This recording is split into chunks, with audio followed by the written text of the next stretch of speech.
Hi, I'm Martin Fricke, and I'm teaching in Mexico. The title of my talk is, Can Determinists Act Under the Idea of Freedom? I'll try to show you my slideshow.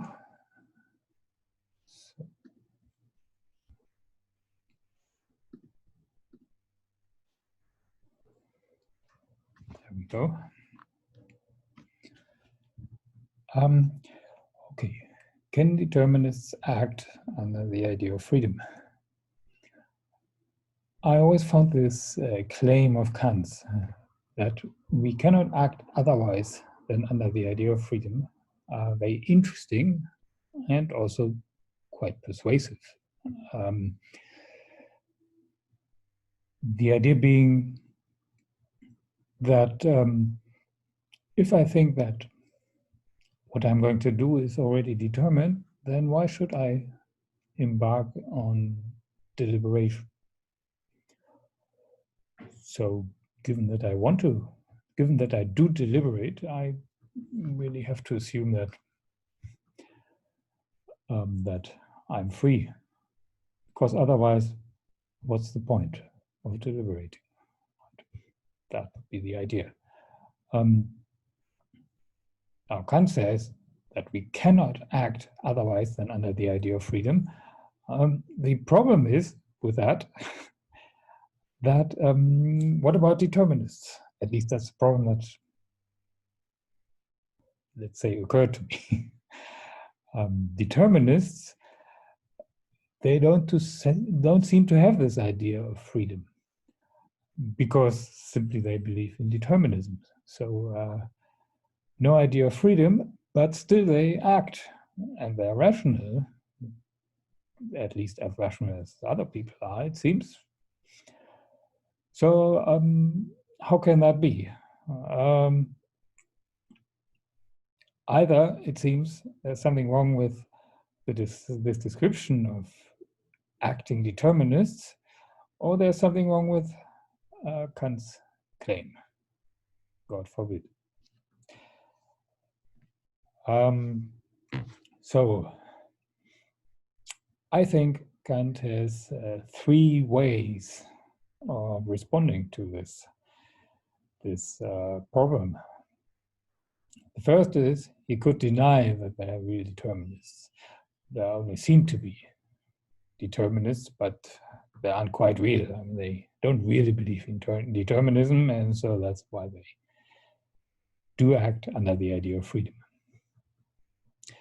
Second option is to accept that they are real determinists, but to say that they do not act under an idea of unfreedom. They act, as Kant says, under the idea of freedom, and that's compatible with being a real determinist. And the third option might be that to accept that they are real determinists, but to say that when they act as they do it in an irrational way. Because of their determinism, they're incapable of rational action. And I think Kant should take the option number 2. So let me show you how I want to get to this conclusion. What I want to do is I would like to look at just 2 or 3 sentences, short text after the under the idea of freedom passage. And I want to look at 3 aspects of that passage. First, the question of guidance, the guidance in our reasoning or our judgments. Second, what does it mean to be author of one's principles? And thirdly, what does it mean self-consciously to judge according to principles? Then I will, well, profess my ignorance of a solution of how to get from judging to acting, under the idea of freedom. And finally, I apply all of the above to the problem of determinism, try to show why option 2 will come out.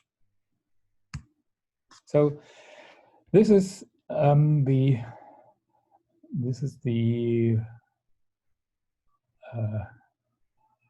quote from Kant.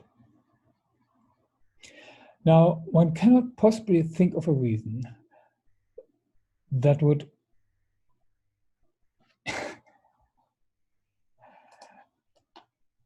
can't move that thing.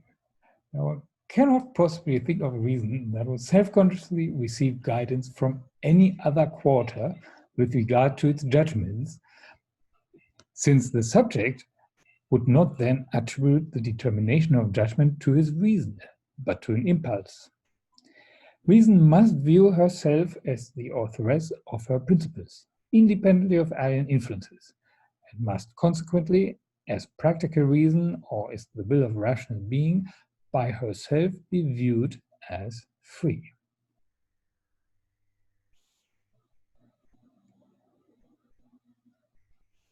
So that's the text. So here we have this idea that if we came to think that we were guided from any other quarter in our judgments, then we wouldn't really maintain the judgment, apparently, but attribute it to an impulse. And that's sort of equated with the idea that reason must view herself as the authoress of her principles, independent of alien influences. So freedom really is thought of in a negative way here, that there's an absence of determination from outside, and positively as being author of one's principles. Okay, now let's look at the three aspects that I want to look at. First, guidance in one's judgment. To be free, we must not receive guidance from any other quarter with regard to our judgments. There's one problem that I think arises immediately. If our judgments want to approach the truth about some matter, then it seems they must be guided by that matter. They must be guided by the world in order to reveal something about that world. So wouldn't that be guidance from some other quarter, right? Not guidance from reason, but by some other quarter. And it seems that we have to say that guidance here really means guidance by principles. So it's compatible with being guided by the world,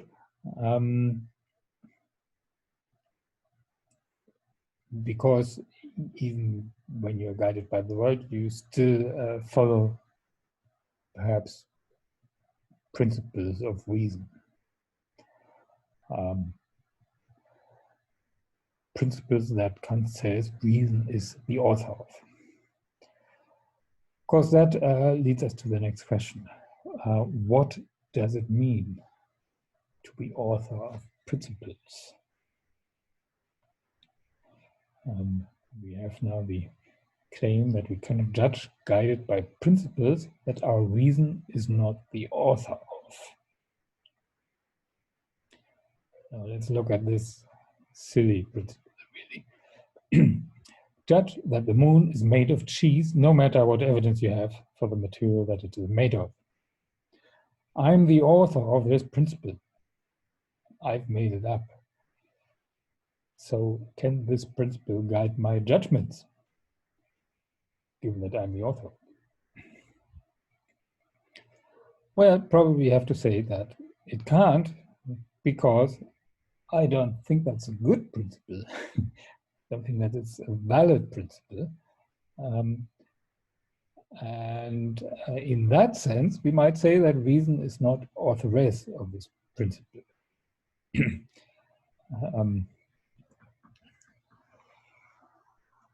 So cannot judge guided by principles that our reason is not the author of would mean we cannot judge guided by principles that we do not recognize as valid. And that would probably be meant by authorship of principles. Now, the third aspect, what does it mean to say that self-consciously receiving guidance from other quarters? What does that mean? My suggestion is that it means something to do with awareness. It means that first, being aware of being guided by a specific principle, and two, being aware of the principle as not valid. So that would be self-consciously receiving guidance from other quarters. Being aware of being guided by a specific principle and being aware of this principle as not valid. Where does this leave us? Well, it means that Kant says that the following is impossible. Judging according to a principle that I'm aware of as invalid.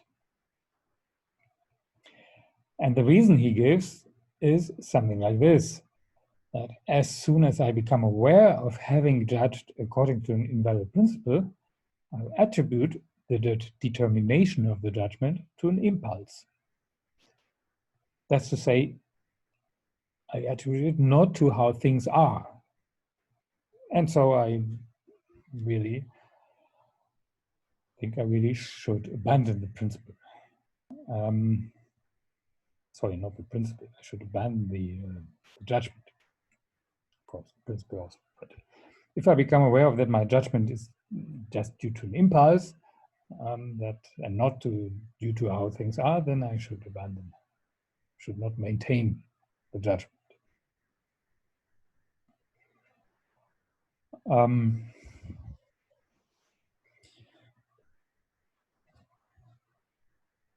And that's the reason for the idea that it's impossible to judge according to a principle that I'm aware of as invalid. Because as soon as I get this awareness, I will no longer maintain the judgment. The judgment is sort of unstable. And that's then basically what it means to judge under the idea of freedom. It means not judging according to a principle that I'm aware of as invalid. Okay. Now, one quick, a few quick remarks on the problem that we have until now only talked about judging under the idea of freedom. We haven't talked about acting under the idea of freedom, and really acting under the idea of freedom is where Kant wants to get, the place where he wants to get to. And we haven't got there yet. And it has vexed Kant interpreters, of course, for a long time, and the question of how he means to get there. And I have no real answer to that question. It's thankfully it's tangential to this talk. I only made this remark. Of course, if we thought that all actions can be identified with judgments, then we might think that the above argument can be extended to actions. But even then, there remain problems. There's the problem of what is an invalid principle of action. Now that we speak of action, what is an invalid principle of action?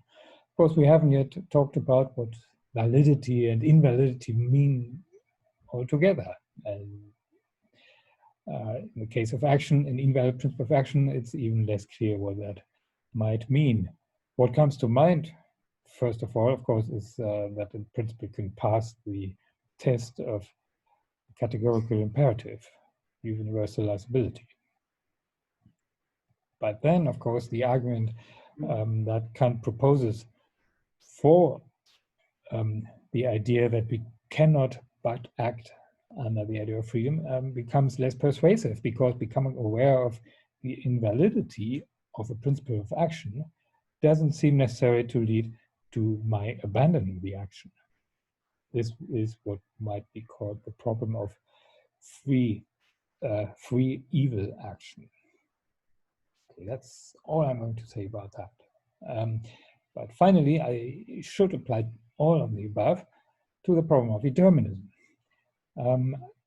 Here are again the three options that I said Kant could choose to answer the question, the problem of determinism. And I think you should choose number two. Why? Well, because we have now said that acting under the idea of freedom means acting according to a principle without being aware of it as invalid.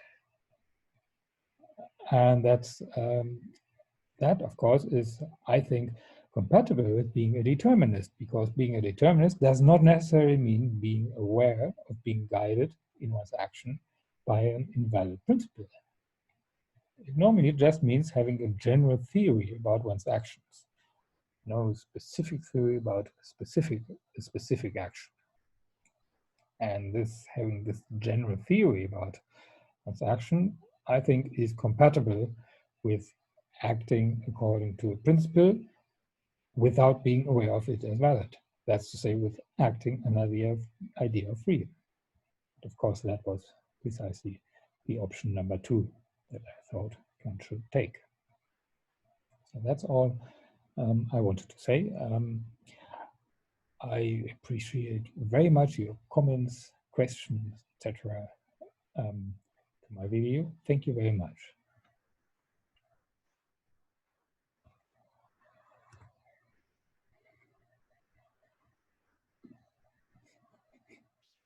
So let's see how I get out of this again.